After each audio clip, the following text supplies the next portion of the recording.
it possible for their adequate utilization. We now thought of what to do about it. Earlier in the research, Lawal, Jimo and Aderolu 2016 tested the use of Jathropa, and we found out that we could not go beyond 5% replacing soybean with it.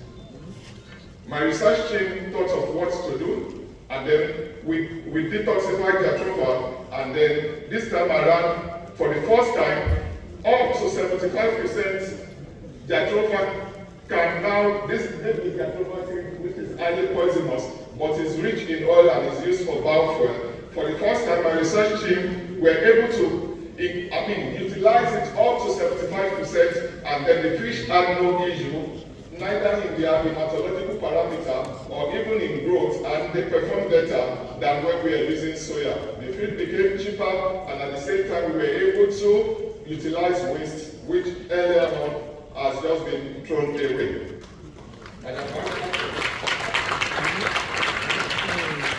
What do we call wheat? Wheat is an unwanted plant. We call it unwanted plant, but is it actually a unwanted plant? It's just a plant growing where it's not needed. Some of this wheat that we felt are useless actually contains enough protein, but then because of the fiber content, they cannot be included in animal feed. My team went into the production of leaf protein concentrate, and at the end of the day, this is the result. We were able to double the protein contents of this leaf, and then even the mineral composition were better as a result of producing protein concentrate from them, and then the utilization by animal became better.